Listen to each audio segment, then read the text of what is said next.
Hello and welcome. Well, today you're going to hear one of, I think, Ghana's sad story. It's one of Ghana's very, very sad story. But then after the story, I think the big question is, who protects us from the excesses of the state or civil or the police service? Young man Stephen, traveling once upon a time in the car, had a little confrontation with the police. Not only say confrontation, got stopped by the police. After a little conversation, as the car was moving, one of the policemen fired a shot, and a stray bullet or direct bullet hit this boy in the spine, and then he gets paralyzed. But what I'm trying to find out is, has any society ever been built either by the courts, the police service, or the soldiers? Because if you look through history, at every given time, it's civil society who get up and say enough is enough. You look through the Americas, you look through Stephen Lawrence, and there will be an unfair case of murder or brutality, and the citizens will get up and say, no, we're not going to take this anymore. Then that change occurs. Have we gotten to that point where you and I hit the road and say, no, this guy hasn't gotten justice, and until that time, we're not going to rest? Because you and I know with esprit de corps, we investigate our own, and we never seem to get the justice that we are looking for. Today's show is a very sad one, and I think we all should learn lessons from it. My name is Nana Nsakwao Edumasahini, and your host. When I come back, I'll introduce my guest and we'll start talking.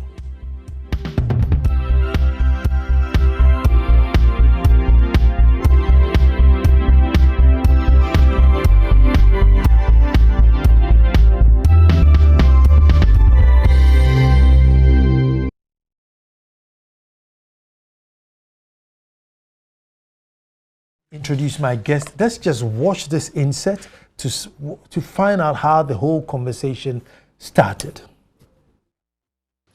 He was a normal 20-year-old man until his circumstances suddenly changed on the 4th of January 2011. Stephen Arthur was shot when a policeman opened fire on a vehicle he was on at the Bojasi barrier. I'm in a car. That was the end of Stephen's life as he knew it. He had been shot in the spine through no fault of his and for absolutely no reason, and paralyzed. He was rushed to the Korle Bu Teaching Hospital. Stephen, an orphan, had to take care of his own medical bills at Korle Bu during the entire treatment. The policeman who shot him also walked free until a law firm introduced him by the hospital stepped in.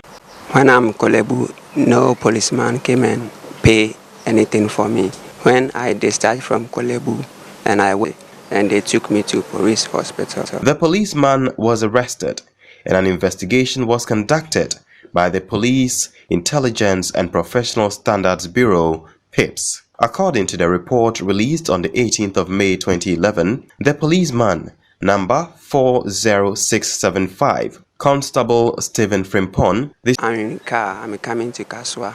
So when we reached the barrier, the policeman stopped the car, and one came to the car and asked the driver that he should give him a Christmas gift. When the driver gave him a 10 cedi, and the other policeman holding a gun sitting down on the chair came to the driver and asked the driver that what is going on between he and the Korle. That's why the Korle has come and collect money from him. So it became exchange of the two policemen, and the one collect the money said that the driver should go forward so that he can park where and come and rest into the other Korle. So when the driver moved the car, we heard names our back. What are you doing? Stop that, stop that. When I realized he has shot, and some of the bullet has passed through the boot and passed the seat and come and hit my back. When you got to Korle Bu Hospital, what happened from then? That time I was coma, so when I came out again, I opened my eye, I saw that they have operated me, and I can't do anything. I can't raise my leg. I can't do anything. I'm just on the bed. I can't do anything. I asked the doctor, and doctor told me everything. Everything? What did he say? Like he said, I was shot by a policeman, and the gun hit my spine, so now I have paralyzed. I can't walk. And did the police take care of your issue?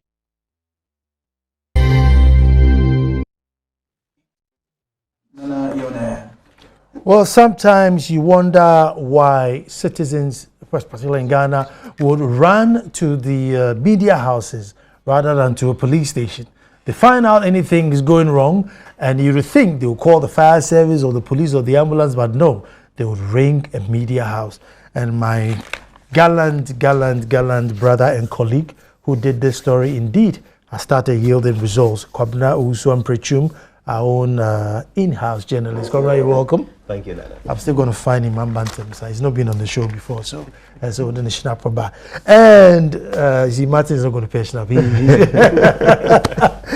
Martin is no stranger to the show. Martin Pebu, who is a human rights lawyer, indeed recently won a landmark case, so that at the moment, there's no such thing as non-bailable offense. The judge will decide if you need bail or not. Congratulations once again for that. Thank you, Nana. But Kwabena, I think you need to start. First of all, I mean, how did you hear of Stephen and his story? Stephen is at the police hospital right now, and that is where he's been for the past 4 months. He is in a ward with another man, and so a pastor came to pray for that man.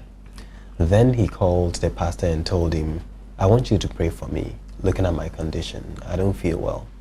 So after praying with him, they struck an acquaintance, and he started attending church with this pastor, in this pastor's church.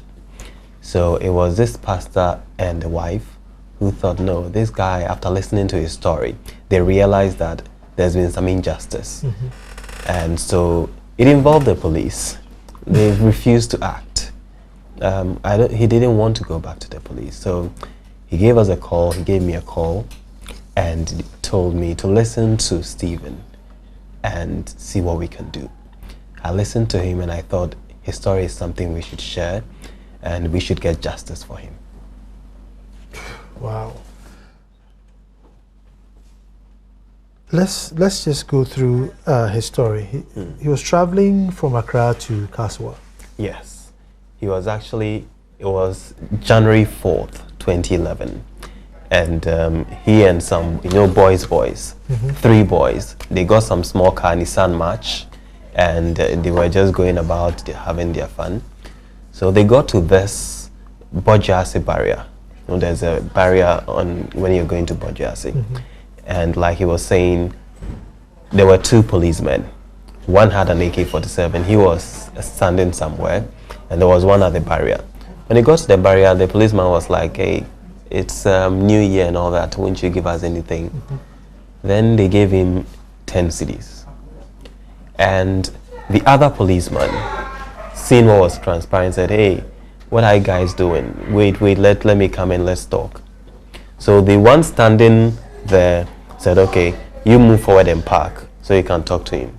I don't know whether he thought they were going or something. He just opened fire on the car. He shot 3 bullets into the car. There were 3 of, yes. That is what the PIPS report says. The report by the police For itself. the narration, I always just presumed it was one. There were actually 3 people. You should never presume. I just presumed it was There were actually 3 people in the car, and all of them were hit. Luckily for the 2, one got a gunshot on the hand. So it's the right hand. The thumb was severely injured. So as of now, he can't even hold a pen. And then the other one, the bullet grazed his ribs, and so he wasn't so much injured. But Stephen, unfortunately, had the bullet hitting his spine. They said C5 something. I think the medical people will understand. And that is what happened. Just from that moment, he tells me that he started feeling dizzy, and the next thing he remembers, waking up at Korle Bu from coma. Martin. Yes. Can the police say, look, it was an accident? The police is saying that, listen, we've rented a house for him. Okay. We're giving him an allowance of 500 cedis. We have recruited his brother into the police forces, or police service, so he can get an extra income on top of the 500 cedis to look after his brother. Would you say they've done enough? I mean, what more should they do? Giving you accommodation, giving you allowance, put your brother in the police force to look after you. Is there anything more the police can do? Yes, a lot more. A lot more. You see, the principle is generally, of course, when it taught with this incident in civil law, this falls under the law of negligence. Okay, it means that the police used this force in a negligent manner, that shooting and all that. The principle is that when you injure a person, you have a duty to put him back in a state as if he hadn't suffered the injury. Let's repeat it. Put him in a state as if he had not suffered the injury. Now that he is wheelchair bound, it means that he needs people to perform certain services for him. Okay, I haven't done a full assessment, so I don't know the kind of services he needs. But even from the pictures alone, you can see he needs a lot. So, using even a practical eye, you can see that 500 Ghana is not sufficient. No, the police service has to do more. I think now that you've shown some light on it, I'm sure they should be rethinking. We can push for more to be done, because obviously looking at him, he doesn't look like somebody in any good state. He looks wretched. Okay, excuse my language, for lack of a better word. I'm not sure that's how he looked before the incident. So the principle is that put him back in a state as if he hadn't suffered the injury. We all know that, of course, that doesn't mean he can walk, but it means that you provide him with all the comfort, thank you for that word, and all the amenities that would make it look as if he hadn't suffered. So we need to practically assess everything that he needs, and then we'll see the difference. Martin, let me just divert and come back. You see, in instances like this, if like the neighbors from Kasoa, if you and I don't say no, this is not on, will justice ever happen? And I'm using Stephen Lawrence in the UK, and there was a guy in America, a very famous police beating in America, something Brown. Yes, Brown. When the whole city said no way. Yes. Because the police will do their speedy court thing and say, oh, it was self-defense, it was this, it was that, and then they wash it out. If civil society don't act, will these things ever stop, or will true justice, can it just come through the court? You're right. Very complex issue, but that you've nailed you've nailed it rightly. Okay, it's a question of the Ghanaian getting up. We've been lethargic for too long. Civil society has to be up and doing. We also, on our own, as ordinary citizens, have to be up and doing. We need to push for change. Okay, in the way the police carry on. Okay, we need this reforms, because the way these investigations and the rest were carried on, if you compare in the advanced countries, the systems are a bit more different.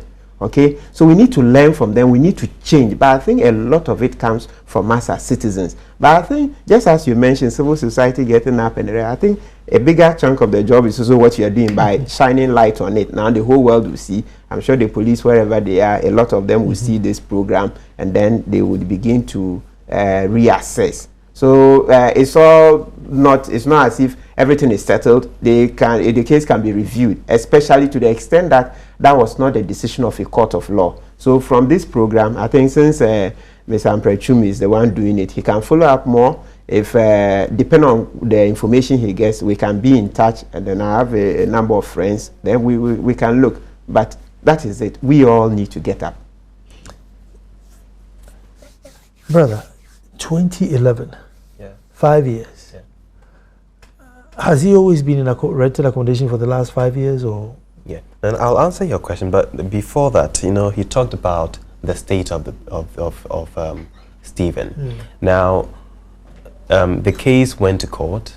The Attorney General decided to settle, but then they empaneled an independent medical board to assess the situation. And let me read you portions of that assessment. Now, it says, and I'm reading from, it was done by 3 medical officers. Okay. Now, it says he has total paralysis, paraplegia of both limbs, and muscle power 0. So from his waist downwards, it is absolutely zero. And then he also have urinary incontinence, hence he has permanent suprapubic catheter. So he cannot urinate himself. He needs a catheter all the time. Fecal incompetence, hence he is continuously in diapers. Erectile dysfunction due to the injury, and it goes on to list some others. Now, this is a very... You finished it? Yes, this is the saddest part. Stephen, as at the time it was conducted, he was 23 years. It happened in 2011. This thing was conducted in 2013. Mr. Stephen Arthur is only 23 years old, and I'm reading verbatim. And there is no hope of regaining any of the lost functions of the body elaborated above, including the reproductive function. He will be permanently dependent for the rest of his life. And this is the assessment of 3 medical professionals, and this was done at the Reach Hospital. And so his situation is medically hopeless. What has he sued, and what is he looking for now? Yes, when the issue happened, they tried to get compensation from the police, and it was this that they provided. So a lawyer decided to sue. Now, they sued the Attorney General for an amount and damages and all that. The Attorney General called for the issue to be settled, taken out of court for settlement. Then they said, okay, let's settle. It's been back and forth, back and forth. The last time they met was about a year ago, and the Attorney General has simply failed to settle. Now, the last time they assured them that by March, it will be done under a certificate of urgency. We are in May. Nothing has happened. Absolutely nothing. Have they given them a hint of what settlement they're talking about? Not at all. They propose a figure, the lawyers propose a figure. The Attorney General has not even come to say... Six-figure number? Yes, it's a 6-figure number. And the Attorney General has not even come to say that we will offer you this, so let's bargain. They are still on it. And God knows, it's been 5 years. So how long is it going to take? How long is it going to suffer? And earlier I talked about this rented accommodation. When the incident happened, he went to Korle Bu the first time. He had to bear the medical costs. The police did not come in there. So everything that happened at Korle Bu, he had to bear everything. And you know, the PIPS conducted a report. In the PIPS report, let me try and get you some portions. They said, yes, let me read you some portions of the report. And it says that when they got to the hospital, they realized that he was anemic and he was also not looking well. And the nurse over there hinted to them that it was because he didn't have the money to buy essential medicine. And he was owing Korle Bu 460 cedis. They detained him because of that, because the police at that time had not intervened. After he was released from the hospital, he had to go home. It was his brother and a man who contacted the police before they even arrested the policeman who shot him. They never arrested him. And so he was at Bodjase being catered for. Then one day he said no, he had to act. So he himself went to the police headquarters and got to the IGP. Then it was Al Hassan. So he agreed to rent a place for him. They rented a place for him for 2 years, which will expire this August, and then employed his brother. So his brother was supposed to take care of him, and they have been there since. But an incident happened, and he tried to commit suicide. We'll get to that. And he has since been at the police hospital for the past 4 months. Martin, I mean, with a state with which this guy is in, I mean, what compensation? I mean, you're looking for a house, a helper for life, probably somebody with a medical, nurse to care. Yes, you're right. So as I said earlier, so we need to assess. You see, this report, I didn't send it, until these portions were read. But beyond that, you see, what was done was his fiscal assessment. But legally, for compensation, you have to assess. So what does he need? This is a fiscal assessment of the extent of his injuries. But the next thing is that, and maybe not limited to the doctors, that's a different assessment. What does he need to live as if he hadn't suffered the injury? That is what we need to do. So as you rightly said, he will need a house, he will need a permanent nurse and all those things. Okay, so that is where we should be pushing. You see, I think the last time we looked at forces or services brutality was a Kaswa case, where also the soldiers, shot and somebody died. The soldiers went in and did their own investigation and came up and said, yeah, fine, we have done our investigation, so we'll be happy about it. And it's not the only one. I mean, it goes on. The Times reporter got slapped, and it just goes on. And then with this SP, the core spirit, they go behind their own doors and then investigate it. The Tamale case where the boy was beating, the police said, they had written a letter to the army to release them for investigation. The guy was beating in front of the whole village, and the investigation, as I speak now, is still going on. I mean, what's happening? Yes, this is not to say it is right, but they've always been there. Perhaps it's now the fact that you have these facilities, this media, so you're able to shine light on them. That's how come they appear to be on the ascendancy. So the right thing is that just keep the spot on them. Yes. Otherwise, as soon as you turn your back, then it may become business as usual. Of course, we are not here to demonize the police. It's just normal that everywhere you have these bad nuts. It's not limited to Ghana. So we, and as you said, civil society, media, and the rest, you just need to keep pushing. Nana, before you come in here, now I'm talking about the police report.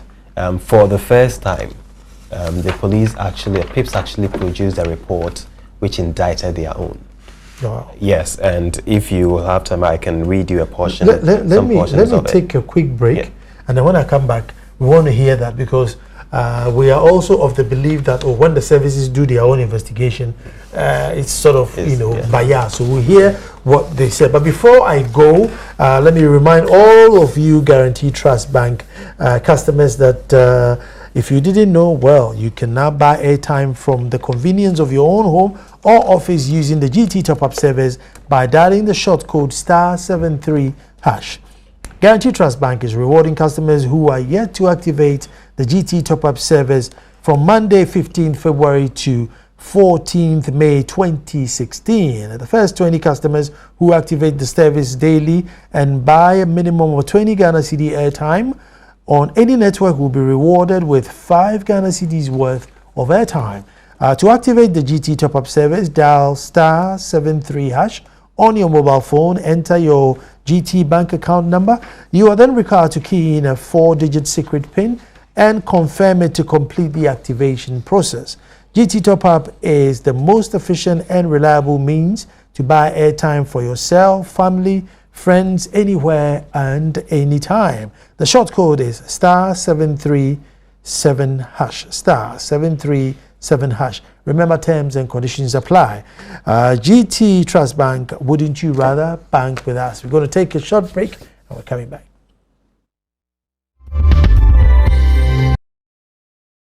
Thank you very much. And I told you it's a very, very, very sad case. I wouldn't wish it upon anyone. What an unfortunate, nice young guy. He's probably about 6'2" when he was normal and walking. Has his whole life ahead of him. Just shot dead because of some 10 Cedi confrontation and is not even getting the support. This one says, "Good evening, Nana. Watching the extent of injuries that has been caused, I think the police service can do better to support Stephen." This is NS Kuma from Avega. Let me get some of your messages here. This one says, "Nana, this is serious and it could happen to any of us. This is unacceptable." You didn't add your name, but that's my fear. You see, that's my fear. That's why I keep saying that we should all fight for him, so that one day when it's our turn, somebody will get up and fight for us. Now, this is a sad story. I thought the issue had been resolved. What happened to the legal team of Stephen who initially pursued the case? Help, help, help, help. Jonathan in Kuntunse. Let me go to this one. This one says, "Nana, why is his counsel couldn't report back to the court for the trial judge to give his or her ruling?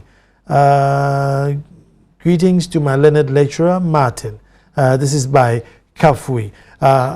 Let me go to the phones because I think I have the lawyer for Stephen on the phone. Hello. Yes, hi. Oh, Stephen's lawyer. Let me just refer to you as Stephen's lawyer since I hear you want to remain anonymous for now. So, Stephen's lawyer. I think the first question was somebody saying, why didn't you go back to the court to say that you hadn't gotten a ruling? Well, I must just say that I am not Stephen's lawyer of record. He has a solicitor of record. Okay. Normally, in a firm, one lawyer is appointed to be the head of the legal team. I'm just part of the team, but I have been very active in the case from the beginning. Okay. Basically, drafting a lot of the processes and then actually dealing with Stephen directly. Now, why have we not gone back to court? Of course, like I explained in a previous interview, in 2013, when the Office of the Attorney General requested an out-of-court settlement, they requested for a medical board examination, an independent review by independent doctors, and that one was done. So we initially believed that they really were showing good faith and they were going to settle. Now, after about 6 months, they did nothing in 2014.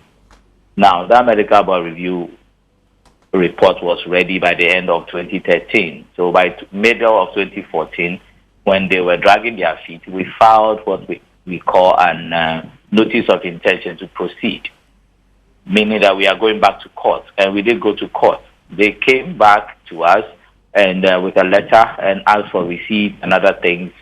And then we started providing those things for them. So you see, the strategy that they are just adopting is anytime we file a notice to go to court to hear the case and then to get a judgment subsequent to that, they will now come and say that we want to do this, we want to do that, we want to settle. Bring us this document, bring us that document, bring us evidence of and the expenses, evidence of his incapacity or his deformity. And we satisfied all those things. Now, by the end of 2014, that was it. So the whole of 2015, they did nothing. Again, we filed another notice of intention to proceed. Then they wrote back to us or they called us. I personally dealt with the lawyers at the Attorney General's office. We did a reconciliation of all the receipts. We did an accounting, and then even we had requested for 42 years of economic losses. That is, what it means is that salaries he could have received if he were able to work. So we were demanding a lump sum payment even for that. We are demanding a certain amount of disability and deformity and incapacity and everything. All these things are on the face of the rate and statement of claim. Now, it was at that point between September, October, November, December 2015, then January 2016, that we finished everything. So now we have no conciliation to do with anybody at the Attorney General's office. They actually assured us that by March, they would be done with everything, and under a certificate of urgency, Stephen Arthur will be paid his compensation.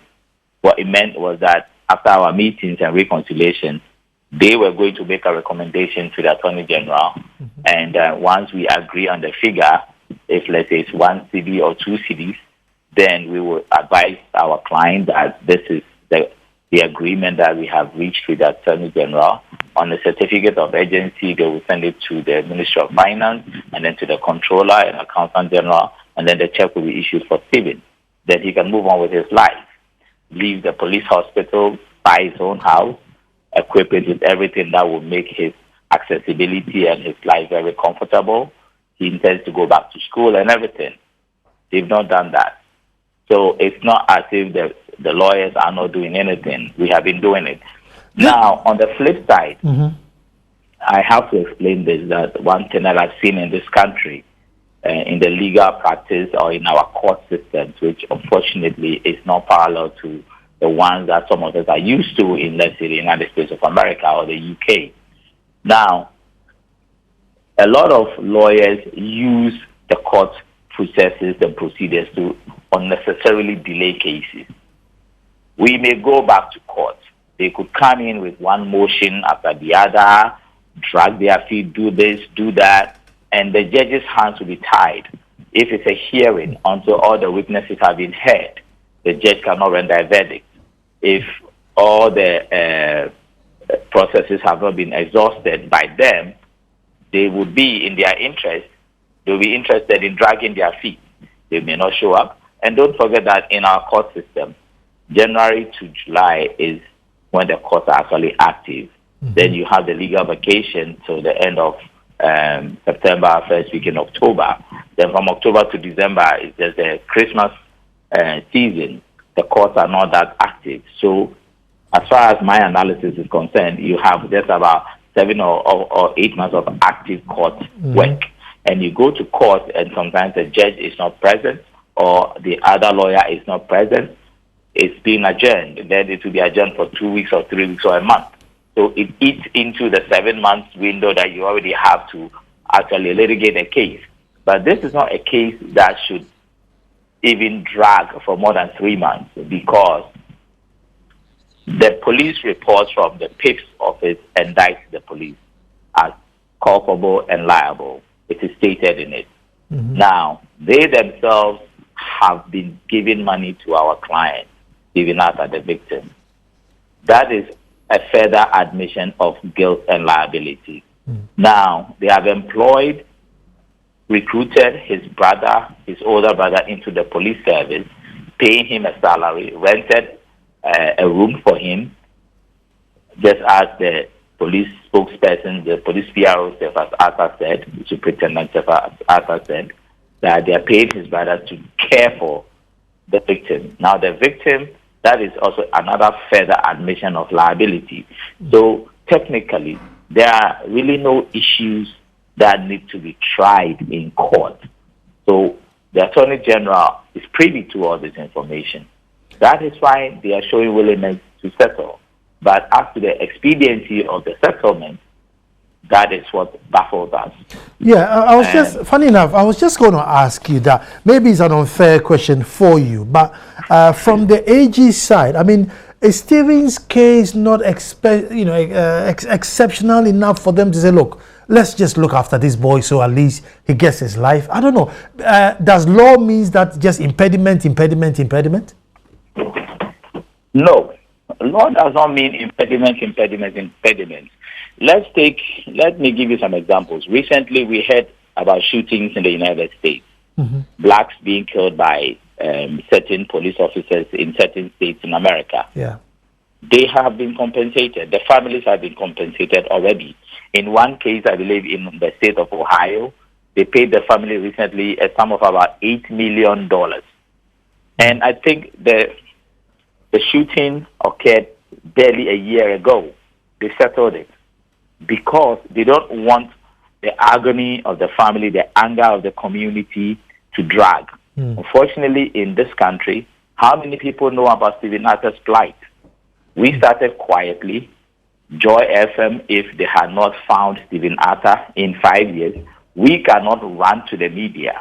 Once you have a case in court, you are not allowed to even discuss it. Yeah. And if you're discussing it, then you have to even do it in a way that will not jeopardize the rules of the court. Yeah. Now, because your platform broke the news and you came to seek us to ask us questions, we can answer them. But we cannot of our own accord say that, okay, we are going to the press to do this or to do that. We will be in clear violation of so many rules of court, so many acts of the legal profession. Everything would rather be turned on the lawyers. So we couldn't speak. Now, through your platform, we are able to explain our side. We are doing everything we can for Stephen to get his compensation. Whoever has the power to pay Stephen is the one who is refusing to settle this case quickly, and that is the office of the Attorney General. I would put the blame squarely on them. Okay, if you hold on, I have your colleague here, Martin Kpebu, who's a human rights lawyer. Martin, the posture of Attorney General, I know Attorney General is supposed to save the state money, yeah, because like the state lawyer. But in this case, is there something to protect for the position the Attorney General seem to be dragging the case or do this and bring me that? I don't know. So this situation fits into the question of fair trials within a reasonable time. That is a peculiar, well, let's say that's quite a big problem in Ghana. Somehow we just haven't adjusted our systems to enable us to have a speedy and effective trial quickly. We seem to want to adjourn today, tomorrow, because from 2011, this case should have been dealt with long ago. Okay, so it's part of our subculture, which is not good.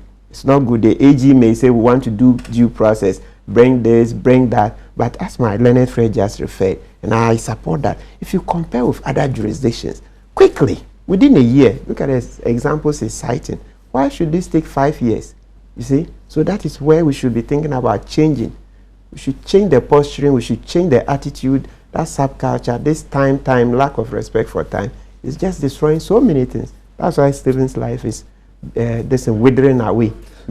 But the PIPS report, this is the police after investigating themselves. What did they come up with? Let me, and I'll be reading most of it. That's fine, yeah. Now the comments section, it says that a careful study of the constable's statement captured in paragraph 11 earlier shows that he had no reasonable defense whatsoever to fire on the moving vehicle. Now, to fire 3 successive rounds into a moving vehicle when he was aware the vehicle was not carrying any contraband goods or identified armed robbers or bandits, so to speak, is uncalled for and nothing short of criminal. And it goes on to say that PIPS. This is PIPS. It goes on to say that Constable Stephen Frimpong, that is the guy who shot him, conduct is not only unprofessional but also criminal is an understatement. Wow. His claim that his rifle went off when he jumped into a nearby bush because the vehicle in question was approaching his direction is too sweet to be believed. For what reason did he cock the rifle which made it go off? If his story is to be believed, if then, when even the case, how come the rifle hit the rear side instead of the front side of the car? Now, he was saying that he was in the bush and the car was coming towards him. So Pips is questioning, if a car is coming towards you, how are you able to shoot at the back? And so it actually condemns, and let me get to you the last, it says what? Pips is also of the view that Service Instructions number 97, which details out the circumstances which allows a police officer to resort to the use of firearms, was not followed by Constable Stephen Frimpong. We would have recommended sanctions against him if the police administration had not already stated in paragraph 3 that it had initiated sanctions. Now, they instituted a service inquiry against him. He made the first appearance and then he was released for the continuation of it, which I don't think should have been done. The lawyers also think it shouldn't have been done because this guy has shot 3 people. He absconded after the hearing. It's been 5 years now. He's still on the run. Let me go to the phones and Stephen's legal team member. Yeah. I mean, this is the police, absolutely appalled with what one of their own have done. Has the AG got a copy of this? Yes. We have already made a copy. And what happened was that when we filed the rate actually I have to correct my colleague on the panel. We did not start the case in 2011. Stephen was shot in 2011 in January. Okay. We needed for him to recover fully. Normally, with claims, you have to let the victim be discharged thoroughly by the hospital or by his doctors. Then the doctors will prepare a medical report. The report will now determine the victim's residual injuries in the form of assigning a certain percentage of incapacity, deformity, and all the other things that may have happened to the victim. Okay. So everything, let's say, took about 1.5 years for his final recovery. So now, in his present state of paraplegia, we cannot go beyond that. So on the basis of that, it can be quantified by the doctors, the specialists, and reduced into percentages. So there's a formula we use to determine how we work out the compensation. And in working out the compensation, personally, what I do is that I take his economic losses, so he cannot work for the rest of his life. So assuming that the minimum wage monthly is 300 Ghana cedis. I will multiply it by the number of years, so when he would have retired at the age of 60. Now, one interesting point which I want the whole nation to know right now is that when we initiated the action, we had demanded 42 years of economic loss at a certain amount.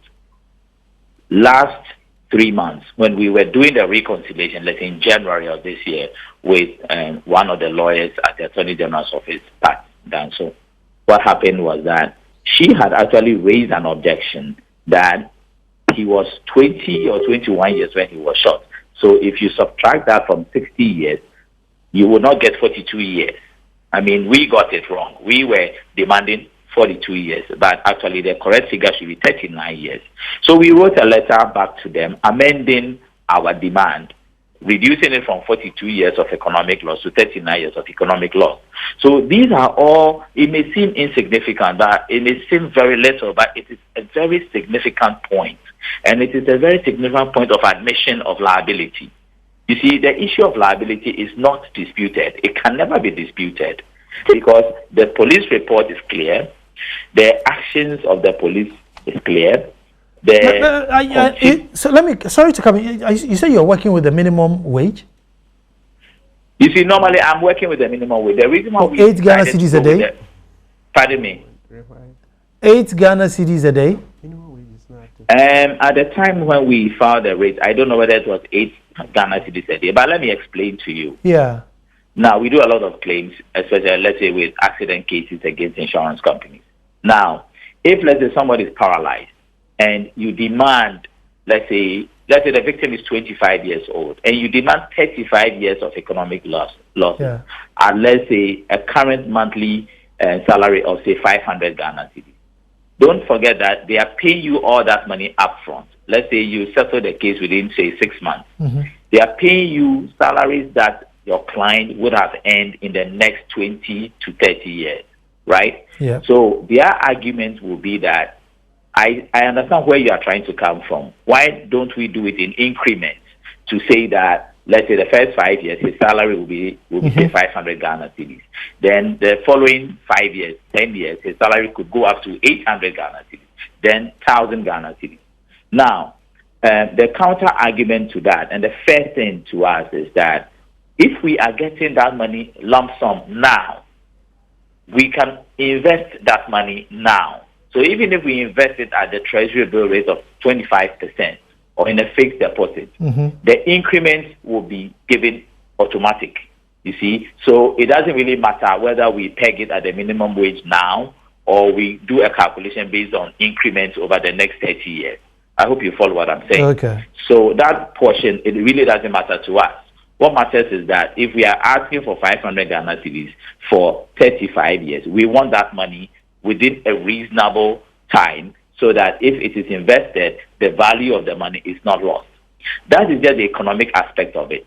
Now, the compensation for deformity and incapacity is totally different. We could demand, say, $1 million for that. That is more punitive than actual. Okay, now because I thought that was it. I didn't realize that there were other ones, you know, because I just thought it was just minimum wage and then you're going to give him 200,000 cedis and say that's your lot, go home. They are paying all the medical bills. Okay. We footed most of the medical bills. I paid most of them. They have requested for the documents and the receipt of the vehicle we bought for him. We bought him a Golf 5, a brand new one, for about $12,000. We pegged it in dollars because we bought it 3 years ago for him. That's the vehicle he uses currently. Okay. Now, it's pegged in dollars because if 3 years ago the dollar was, say, 2.5, then we expended 27,000 Ghana cedis. Yeah. You cannot buy the same vehicle at 27,000 Ghana cedis Sure. today. So we want our money back in dollars. We are not asking for interest on anything. So economic losses, hospital bills, then punitive compensation for his disability, deformity, incapacitation, and everything will be. We have put in certain figures for consideration by the judge. Okay, I need to take a quick break here, and I'll come back and then we continue. But let me just take this one message before I go. This one says, "It's sad. Can you imagine? I was beaten and locked up for some hours when When I insisted on my right in 2009, I was pushed. When I pushed the case to court, the police charged me for an assault on a police officer. The police, after I took some time off duty, kept not coming to court with several excuses. As I speak, nothing has been done and the case is dying naturally. I'm going to take a quick break. When I come back, I'll catch up with some of the messages because there's lots of messages here to catch up with. Coming straight back.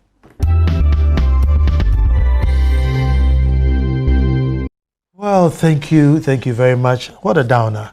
This one says, what's happening to our humanity? Nana, we the citizens of Ghana who arm the security service must demand reforms in the recruitment, investigations, and compensation. Kirsten of Aflawo. Kirsten was the same one who says, Nana, this is serious and could happen to any one of us. Kirsten, nice of you to tune in. This one says, where your message start from? This is Mashoud from Wa. The police sometimes behave as if they are above the law of Ghana. Proper education should be given to them at their training centers. Where is the policeman? God will kill this policeman wherever he is. The policeman has run away. Can you believe it? See you again. Let me come here. Okay. Oh my God, what's happening? Let me take this one. Nana, it's very sad to see an innocent young man being in this state as a result of negligence of a trigger-happy go policeman. God save us, Sapon in Kumasi. Good evening, Sapon. Coming. Good evening. Some of the policemen are not professional at all. There is so many instances where policemen use their discretion to open fire on ordinary citizens and deprive them of their lives. Some instances happen at Ashanti Mampong, where a tutor at Mampong Nursing Training School was killed by police, but as of now, we had nothing on the case. Please, police administration should deal with such culprits. From Usu Atondro Amanse. Tell them to call my colleague and presume and they would sort them out. That's my hometown. Oh, you see, now look at that. You see? Good evening, Nancy-Dana, good evening. I'm grateful for your program and I believe the victim deserves better care than what we are seeing today. I'm a policeman and at times it's very disheartening that our big men or superiors neglect and expose subordinates to danger and all sorts of things you can't think of. Recently, a colleague was shot by an armed robber and currently at Kath receiving treatment with nobody attending to him while performing his lawful duty. About 6 months ago, a policeman on his lawful duty attacked by 5 armed men and the police managed and gunned one down. Not even a thank you message from the IGP. But the police mistakenly fire a citizen, and as I am talking now, the policeman have been interdicted. At times, it's out of frustration. Come to Upper East and follow up this case. Very sad. What's Stephen's story today? Because you're telling me a very even sad story. This morning, he actually sent me a message that he was in great pain and sent me photos. You know, he has a catheter and it's urine that usually comes out of it. But this time, it was blood. And he was in deep pain, really, really deep pain. Now, what he was saying is, he's there in pain, and although he's in the midst of, health professionals, nobody was attending to him. Nobody was listening to his cries. And this evening, he called and said a doctor came to look at him and just a visual and said he'll take care of him tomorrow. And this was a guy in deep pain, very deep pain. So what I had to do is pull some few strings, call some few people that I know. But should that be the case? And told them to help me with this. I don't know if he'll be alive tomorrow if I didn't do this. So thankfully, after I made the call, They also called somebody who called somebody. And then he was attended to. They did some dressing for him and said tomorrow they would look at it in detail. And I'm thinking, so what if nobody had to make a call and he was left and he was still bleeding? And there are probably hundreds who don't have anybody to text or Exactly. call. You know, at the break I was saying that to be a full-blown Ghanaian, you either need money or good network of people. Yeah. To be protected by the state, you need money or good network of people. Because I don't know, maybe because we are not in the medical field, but automatically you feel, let me attend to him. I don't know, maybe outside of the medical field, that's what it's supposed to be. I don't know, but in there, maybe it's not like that, Martin. Sometimes it's fatigue. You know, when you talk to the doctors, you know, that's another problem altogether. They feel overworked and all those things. Nurses, they also complain, stress, but that's not an excuse. So you see that what this problem exposes is that everywhere we need to overhaul the system. Yes, it's a continuum. We need to make constant changes. Yeah, because the nurses and doctors will also say they are overworked and stressed. Do I have Stevie's lawyer on the phone? Have I still got him on the phone? Yeah. Yeah. I just wanted to find out, apart from you helping him professionally, I don't know, I'm getting all maybe emotionally because I just feel very, very sorry for him. I don't know if it's the same in the office or for you. Look, it's a client, it's business. Let's just do what the law says. Sorry for my laughter. In our firm, 80% of our practice is geared towards victims. Mm-hmm. Victims, mostly victims of medical malpractice or road traffic accidents or situations like Stephen's case. And that was even how his case was referred to us. It was, you know, we work, I personally have a lot of these humanitarian organizations I work with, right from New York, Sweden, Ghana, because I have my own niece who was involved in an accident years back, about 15 years ago. I was not in the country. Mm-hmm. And unfortunately, she never received 1 cedi in compensation because she was hospitalized for about 4 years. She with a broken jaw, twisted arms and everything. And when the family, my sister's daughter, when she finally put in a claim against the insurance company that had insured the vehicle, they told her that the time had lapsed. You know, there are statute of limitations to every claim. Normally it's about 3 years. So if you don't put in the claim, then that's it. When you go back to court, the Statute of Limitations Act is quite strict. To have an extension of time is quite difficult. These are some of the things that need to be looked at. Mm-hmm. Now, in respect of Stephen, it's not business for us because most of the people that come to us have no money. Mm-hmm. We work on contingency or we work, and at the end of the day, according to certain guidelines set out by the Legal Profession Act and the Ghana Bar Association, there are fee guidelines. There's a percentage you get from any settlement. So you would have to spend your money on your client unless you don't want to be compassionate or add compassion to your business. You cannot deal with such cases. In the case of Stephen, mm-hmm. I bought him a car for $11,000. I paid his medical bills in excess of $12,000. I was feeding him in excess of another 17,000 Ghana cedis. Wow. Before the police took over. Nobody has refunded my money back to me. And if he gets his settlement today, or God forbid he should die today, it means nobody's going to ever pay me my money, because then it will even be better for the Attorney General to say, after all, he's dead. Let us just give about 20,000 Ghana cedis to his next of kin for wrongful death. You see? Mm-hmm. So we run that risk, and to us, it is not a risk. It's compassion. Yeah. It's not always about money, because you would do other forms of businesses or other cases where you would make money. Business cases, consultancy cases where you would make money. Well, thank you. So if a victim comes to you and does not have money, you don't turn that victim away.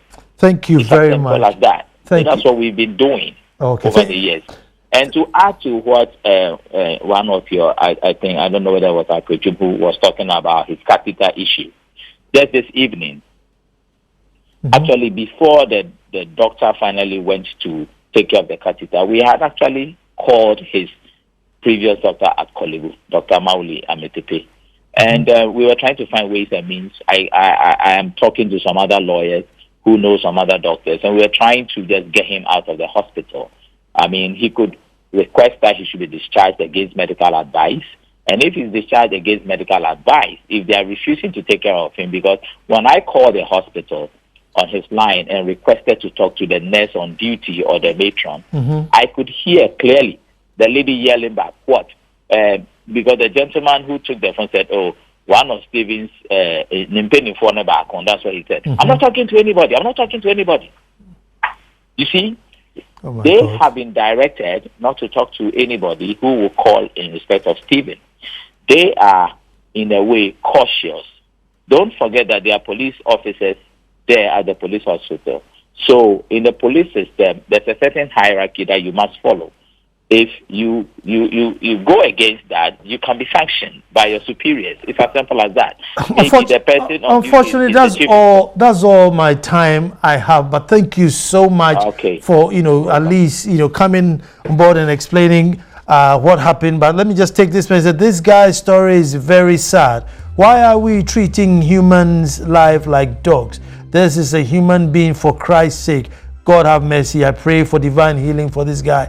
As for that policeman and the likes of him, God is the ultimate judge. Benedicta in Kumasi. I want to say thank you to Tanti's Fashion, who makes my dresses.